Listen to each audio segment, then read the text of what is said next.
Hello and welcome to The Search. I'm Shahid Jurgen.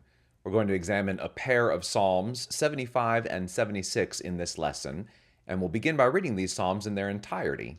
Psalm 75, for the director of music, to the tune of Do Not Destroy, a psalm of Asaph, a song.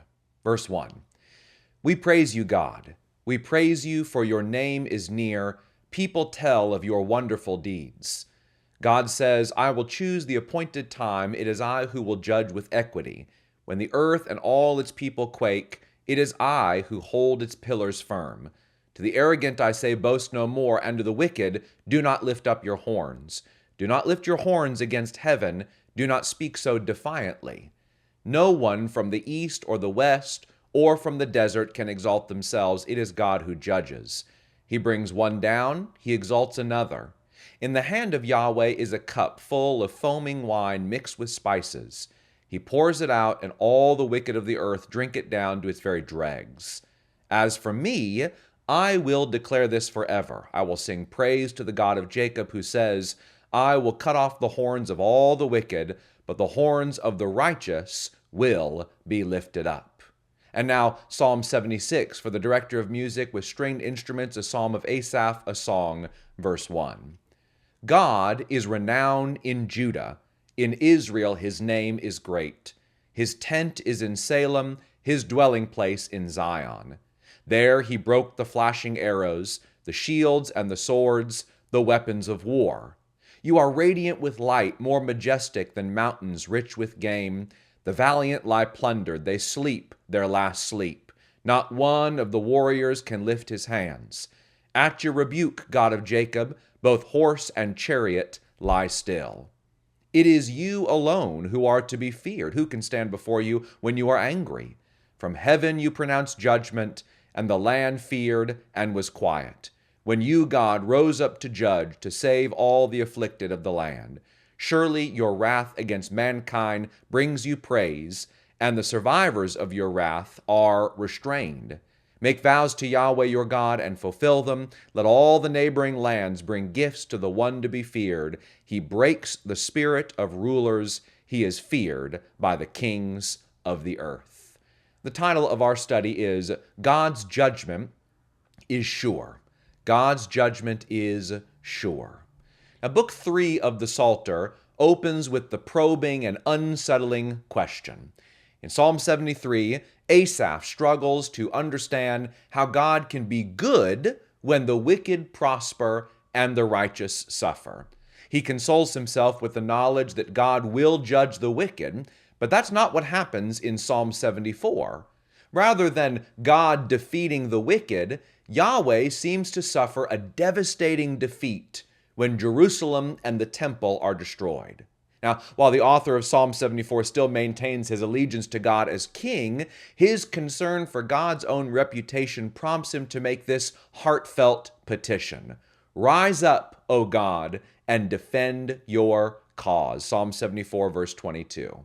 The next two Asaph Psalms, 75 and 76, continue this conversation that was launched in Psalm 74.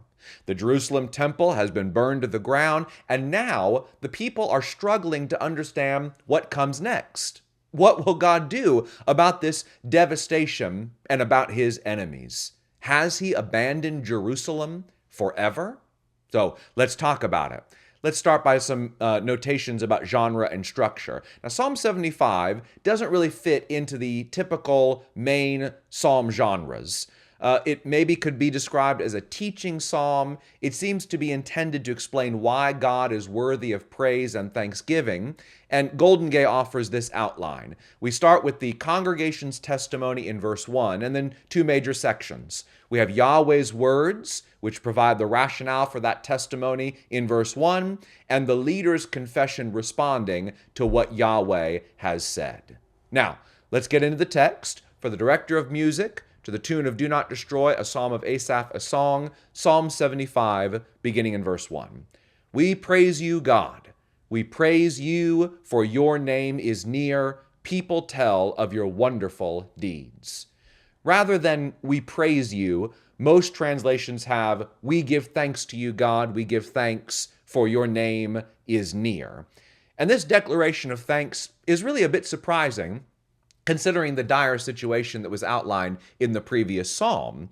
The temple's been destroyed, God appears defeated, the people have no place to worship, yet in spite of it all, there is reason to praise. And Psalm 75 says, at first, that the reason for praise is because your name is near. God's name is part of his self-giving, a revelation of who he is and an invitation to call upon him. God's name is his presence, which is manifest in his wonderful deeds. Again, this opening line of Psalm 75 generates confusion considering what has recently occurred. I mean, how can God be near when Psalm 74 claims that God has rejected Israel and forgotten about them and the holy city? How can people proclaim God's wonderful deeds when Psalm 74 and verse 9 says that they were given no signs from God? Well, the next section is going to explain why this sudden change of disposition has occurred, and that picks up in verse 2. God says, I choose the appointed time. It is I who judge with equity. When the earth and all its people quake, it is I who hold its pillars firm. To the arrogant I say, boast no more, and to the wicked, do not lift up your horns. Do not lift your horns against heaven. Do not speak so defiantly. And one of the problems mentioned in Psalm 74 was God's silence concerning the destruction of Jerusalem. Psalm 74 verse 9 says, we're given no signs from God, no prophets are left, and none of us knows how long this will be. That divine silence, however, has now been broken. God has spoken, and his words have renewed hope among the people. Now, what exactly is it that God said? Well, far from allowing his enemies to triumph, God announces his intention to judge. While the people wondered how long it would take for God to respond to Jerusalem's fall, God reminds them that they are not the ones who determine his timetable. When he is ready, he will fairly judge. While the people have experienced upheaval, described as the shaking of the earth, God is still in control. It is God who upholds the pillars of the earth. Those arrogant, wicked people who brought ruin upon the temple, they're given a warning. Do not boast.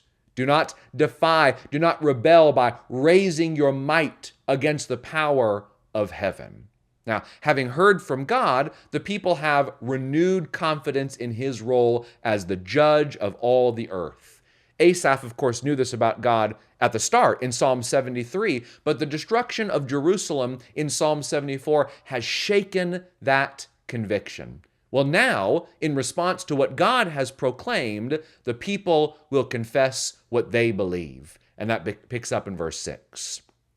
No one from the east or the west or from the desert can exalt themselves. It is God who judges. He brings one down, he exalts another. In the hand of Yahweh is a cup full of foaming wine mixed with spices. He pours it out, and all the wicked of the earth drink it down to its very dregs. As for me, I will declare this forever. I will sing praise to the God of Jacob, who says, I will cut off the horns of all the wicked, but the horns of the righteous will be lifted up.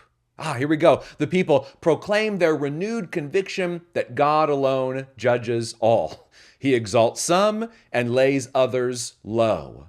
The work of God's judgment is then described using this metaphor of someone being forced to drink a cup of spiced wine down to its very dregs in verse 8. And Tate explains the imagery. The cup, as the instrument of Yahweh's judgment on the nations, is found elsewhere, Isaiah, Jeremiah.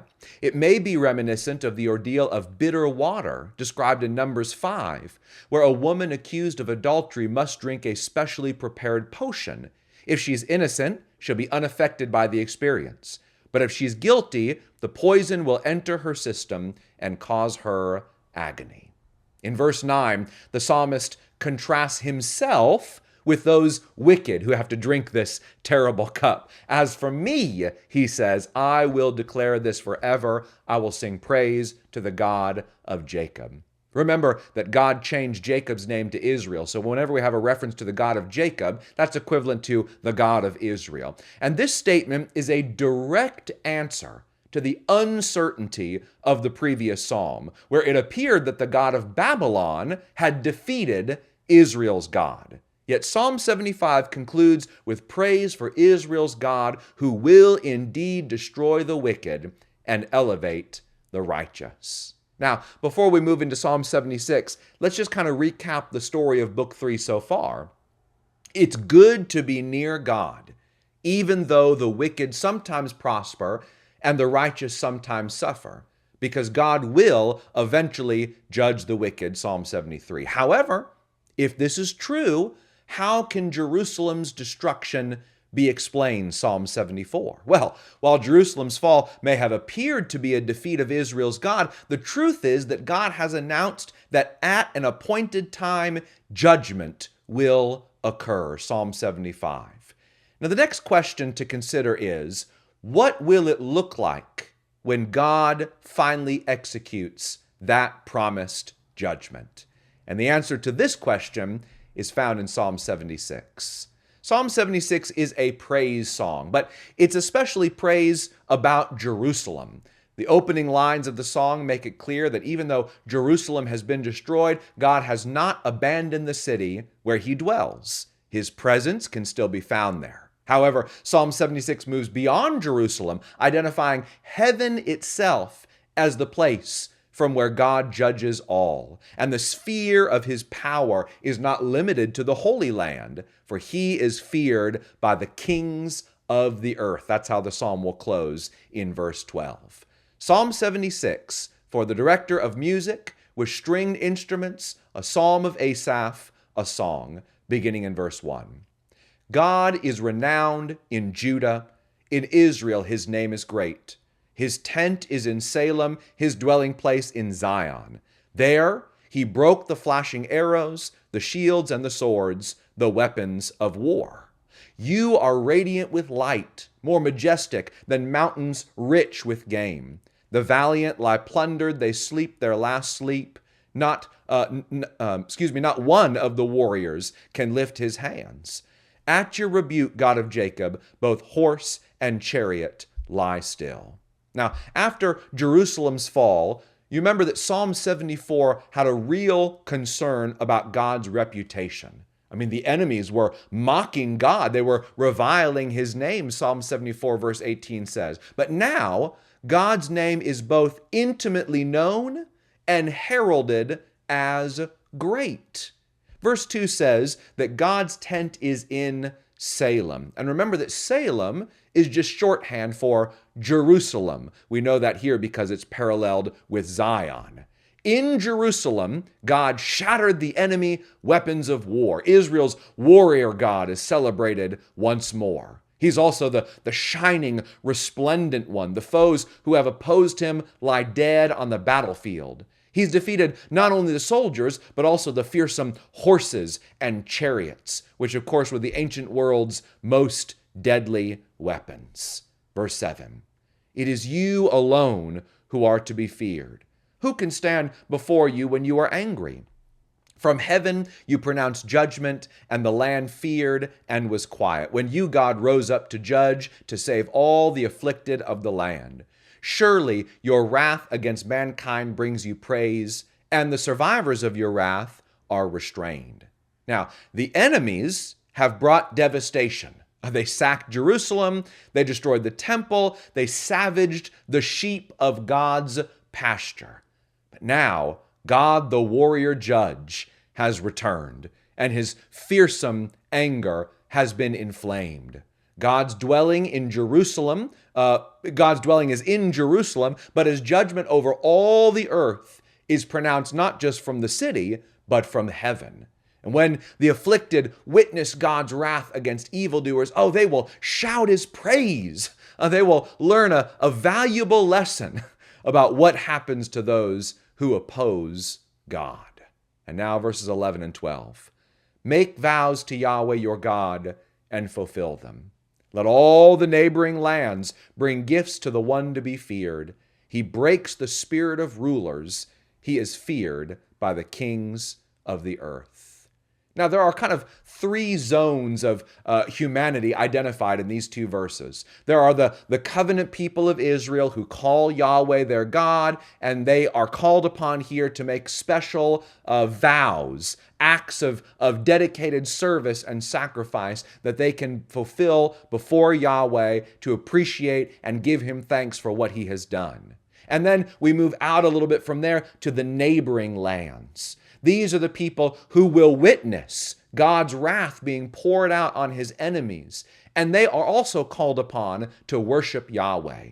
And then we go to that third distant zone, the rulers of the earth. Even they are called upon to fear the God who can bring such powerful judgment on the inhabitants of the earth. Now, Jerusalem's fall looked like a total defeat of Yahweh. His sanctuary, the holy place where he dwelt and was worshiped, was destroyed. And while God was silent in the face of this devastation for a time, Psalm 75 announced the word that his judgment of the enemy would occur at his appointed time. Psalm 76 affirms that this judgment is total. Like an unstoppable warrior, God will shatter the weapons and armies of the enemy, and his work of judgment will become known throughout the world. There will no longer be any need to worry about his reputation, for God is renowned in Judah and feared by the kings of the earth. That's how the psalm starts and ends. Psalm 76 begins with God being renowned in Judah and closes with him being feared by the kings of the earth. The dominant theme of Psalms 75 and 76 is obviously God's role as judge. And Grant explains how important it is to properly understand what God's judgment is all about. A God who does not or cannot judge is not much of a God. Equally, a God who judges capriciously and out of spite is not to be trusted. In Psalm 76, however, the poet paints a picture of Israel's God as the one who acts decisively in power when needed, but also as the God who meets with his people and dwells with them. He is the one who brings peace and justice to the afflicted and who expands his community of blessing to all who acknowledge him, regardless of their starting point. The language of the warrior God who brings judgment upon the earth is not isolated to the Psalter or other texts of the Old Covenant scriptures. The Apostle Paul makes reference to the judgment seat of Christ in 2 Corinthians 5 and verse 10. And John saw Jesus as the Lion of the tribe of Judah, who is worthy to open the sealed scroll in Revelation 5 and verse 5. The opening of the scroll launches scenes of judgment so that the kings of the earth, the princes, the generals, the rich, the mighty, and everyone else, both slave and free, will try to hide from the Lord. You can read more about that in Revelation chapters 5 and 6. In 586 BC, the world believed that Yahweh had been defeated by the Babylonians. But about 70 years later, the Babylonian Empire was toppled. God's people were allowed to return to their land, and what may have seemed like a defeat turned into a victorious act of divine justice. Likewise, humans presently living in a world where the powers of darkness seem to prevail need to remember that at God's appointed time, he will bring judgment upon the earth. And that time will bring everything to right. The Lord will set everything right according to his divine justice. God's judgment is sure. Thank you so much for joining me in this study of Psalms 75 and 76. Come back next time as we continue through the Psalter together. God bless.